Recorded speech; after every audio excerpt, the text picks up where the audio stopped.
नमस्ते। आज हम आपको 1947 में भारत की आजादी की कहानी के एक अविश्वसनीय सफर पर लेकर चलेंगे। आइए उन घटनाओं और लोगों को जानें जिन्होंने इस ऐतिहासिक क्षण को आकार दिया। एक ऐसी धरती की कल्पना करो जो आजादी के लिए तरस रही है। एक ऐसी धरती जहां हर दिल में एकता की भावना गूंजती है। सदियों से भारत, मेरा भारत, ब्रिटिश शासन के अधीन था, लेकिन आत्मनिर्णय की लालसा तेज थी और स्वतंत्रता की लड़ाई साहस, बलिदान और अटूट संकल्प की गाथा थी। यह उनकी कहानी है, उन लोगों की कहानी जिन्होंने एक स्वतंत्र भारत का सपना देखने की हिम्मत की, जिन्होंने अटूट विश्वास के साथ लड़ाई लड़ी और जिन्होंने तमाम बाधाओं के बावजूद इस सपने को हकीकत में बदल दिया। इस संघर्ष के सबसे आगे एक ऐसे व्यक्ति थे जो शांति और लचीलापन का एम्बॉडीमेंट करते थे, महात्मा गांधी। वह सिर्फ एक नेता नहीं थे, वह आशा की किरण थे, सच्चाई और अहिंसा के प्रतीक थे। गांधी जी, जैसा कि उन्हें प्यार से बुलाया जाता था, ने सत्याग्रह के अपने आह्वान से एक राष्ट्र को जगाया। कल्पना कीजिए कि लाखों लोग सच्चाई और प्रेम के उनके सरल संदेश से ताकत हासिल कर रहे हैं, एक शक्तिशाली साम्राज्य को बिना हाथ उठाए चुनौती दे रहे हैं। नमक मार्च, हमारे स्वतंत्रता संग्राम का एक निर्णायक क्षण। हजारों लोगों को गांधी के नेतृत्व में दमनकारी नमक कर का विरोध करने के लिए मीलों पैदल चलते देखा। दानेदार तस्वीरों और न्यूज़रील में कैद की गई अवज्ञा के इस कार्य ने ब्रिटिश साम्राज्य की नींव हिला दी।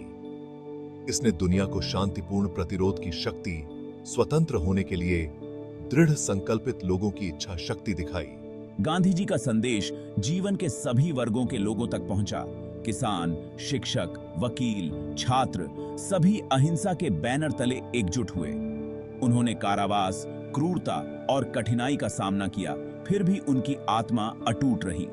यह है, मेरे दोस्तों, विश्वास की शक्ति, दृढ़ निश्चय की ताकत।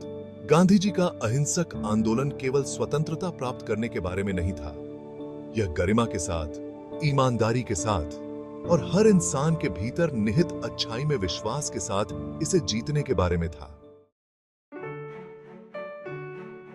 गांधी जी के साथ एक और महान हस्ती थी, पंडित जवाहरलाल नेहरू, एक दूरदर्शी नेता जो स्वतंत्र भारत के पहले प्रधानमंत्री बने। नेहरू ने अपने करिश्मे और बुद्धिमत्ता से स्वतंत्रता के कगार पर खड़े एक राष्ट्र की आकांक्षाओं को पकड़ा। वह समझते थे कि राजनीतिक स्वतंत्रता तो पहला कदम है। एक नए भारत, एक आधुनिक और प्रगतिशील राष्ट्र का निर्माण एक बहुत बड़ा काम था। नेहरू ने एक ऐसे भारत का सपना देखा था जहां हर नागरिक को समान अवसर मिले, जहां शिक्षा और विज्ञान प्रगति के स्तंभ हों। उन्होंने एक युवा राष्ट्र की क्षमता को देखा जो विविधता और विरासत से समृद्ध था। वह एकता की शक्ति में, एक धर्मनिरपेक्ष और लोकतांत्रिक भारत के विचार में विश्वास करते थे, जहां हर कोई अपनी पृष्ठभूमि की परवाह किए बिना आगे बढ़ सके। नेहरू का नेतृत्व केवल राज पॉलिटिक्स के बारे में नहीं था, यह एक राष्ट्र की भावना को प्रज्वलित करने के बारे में था, लाखों लोगों के सपनों को पोषित करने के बारे में था, जिन्होंने अपने और अपने बच्चों के लिए एक उज्जवल भविष्य देखा। उन्होंने एक आधुनिक भारत की नींव रखी, ऐसे संस्थानों की स्थापना की जो राष्ट्र के भाग्य को आकार देंगे। उनके शब्द, उनके भाषण एक नव स्वतंत्र राष्ट्र की आशाओं और आकांक्षाओं के साथ प्रतिध्वनित हुए। नेहरू का दृष्टिकोण भारतीयों की पीढ़ियों को प्रेरित करता रहता है, हमें एकता, प्रगति और सामाजिक न्याय के उन मूल्यों की याद दिलाता है जो हमारे राष्ट्र के हृदय में निहित हैं। हालांकि आजादी का रास्ता गुलाब की पंखुड़ियों से नहीं सजा था। जैसे जैसे स्वतंत्रता संग्राम ने गति पकड़ी, देश भर में तनाव बढ़ता गया। बढ़ते दबाव का सामना कर रहे अंग्रेजों के लिए सत्ता पर अपनी पकड़ बनाए रखना मुश्किल होता गया। शहरों में दंगे भड़क उठे, विरोध जंगल की आग की तरह फैल गया और हवा प्रत्याशा और अनिश्चितता से भर गई। आजादी की लड़ाई अपने चरम पर पहुंच रही थी और अनगिनत भारतीयों द्वारा किए गए बलिदान जल्द ही फलने वाले थे। दुनिया ने देखा कि यह प्राचीन भूमि अपने समृद्ध इतिहास और जीवंत संस्कृति के साथ वैश्विक मंच पर अपना सही स्थान पुनः प्राप्त करने के करीब पहुंच गई है। अनगिनत स्वतंत्रता सेनानियों द्वारा किए गए बलिदान अब फलित होने वाले थे और क्षितिज पर एक नई सुबह होने वाली थी। इस संघर्ष के बीच एक और कहानी सामने आ रही थी, एक अलग मुस्लिम राज्य की मांग। पाकिस्तान का निर्माण केवल एक मांग नहीं है, यह मुस्लिम हितों की रक्षा के लिए एक आवश्यकता है।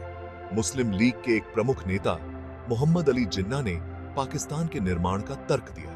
हमें यह सुनिश्चित करना चाहिए कि मुसलमानों के पास एक ऐसा राष्ट्र हो जहां वे स्वतंत्र रूप से रह सके और बिना किसी डर के अपने धर्म का पालन कर सके।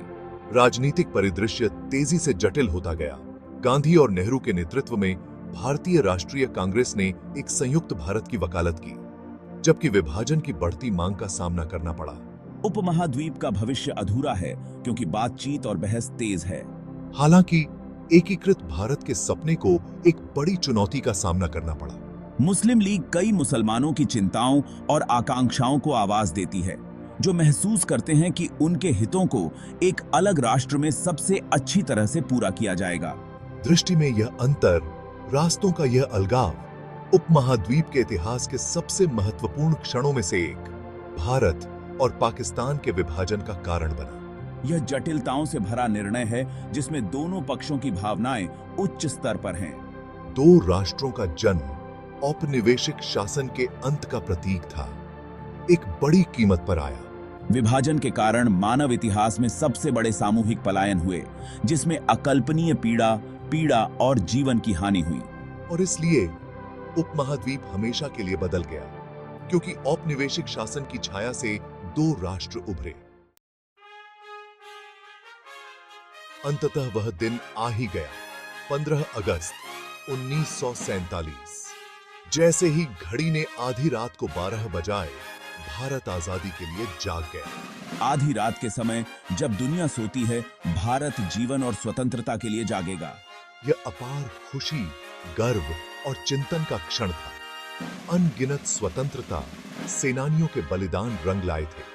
संघर्ष, दर्द, अटूट भावना, यह सब इस एक गौरवशाली क्षण में परिणत हुआ। भारतीय राष्ट्रीय ध्वज, तिरंगा ऊंचा फहराया गया, जो एक अरब दिलों की आशाओं और सपनों का प्रतीक था। ब्रिटिश साम्राज्य पीछे हट गया था और भारत, मेरा भारत, ने विश्व मंच पर अपना सही स्थान ले लिया था। लेकिन आजादी के साथ राष्ट्र निर्माण का भारी काम भी आया। बंटवारे के जख्म गहरे थे और आगे की चुनौतियां बहुत बड़ी थीं। फिर भी भारत की भावना, लचीलापन और एकता की भावना चमक उठी। भारत की आजादी की कहानी केवल एक ऐतिहासिक घटना नहीं है, यह मानवीय भावना का, आशा और साहस की शक्ति का प्रमाण है। यह एक ऐसी कहानी है जो दुनिया भर में लाखों लोगों को प्रेरित करती रहती है। एक ऐसी कहानी जो हमें याद दिलाती है कि सबसे अंधेरे समय में भी स्वतंत्रता की रोशनी कभी बुझ नहीं सकती। एक अरब लोगों द्वारा अपनी आवाज, अपनी पहचान और अपने भाग्य को खोजने की यात्रा एक ऐसी कहानी है जो इतिहास के पन्नों में हमेशा के लिए अंकित रहेगी। आगे का रास्ता आसान नहीं था। भारत और पाकिस्तान के नवगठित राष्ट्रों को भारी चुनौतियों का सामना करना पड़ा। गरीबी, अशिक्षा, सामाजिक विभाजन और अपनी अर्थव्यवस्थाओं के पुनर्निर्माण का कठिन कार्य। लेकिन इन चुनौतियों के बीच उम्मीद की किरण चमक उठी। भारत के लोग अपने लचीलापन और दृढ़ संकल्प के साथ एक नया राष्ट्र बनाने के लिए तैयार थे। एक ऐसा राष्ट्र जो अपने स्वतंत्रता सेनानियों के सपनों को साकार करेगा। भारत की आजादी के पथ पर इस यात्रा में शामिल होने के लिए धन्यवाद। 1947 की कहानी लचीलापन, एकता और एक राष्ट्र की अदम्य भावना की शक्ति का प्रमाण है। महात्मा गांधी के नेतृत्व में अहिंसक प्रतिरोध से लेकर जवाहरलाल नेहरू के दूरदर्शी नेतृत्व तक, अनगिनत स्वतंत्रता सेनानियों के बलिदान से लेकर दो नए राष्ट्रों के जन्म तक, यह एक ऐसी कहानी है जो हमें प्रेरित और प्रेरित करती रहती है। आइए हम उनके बलिदानों को याद करें। आज हम जिस स्वतंत्रता का आनंद ले रहे हैं, उसे संजोएं और एक ऐसे राष्ट्र के निर्माण के लिए प्रयास करें जो उनके सपनों को साकार करे। जय हिंद।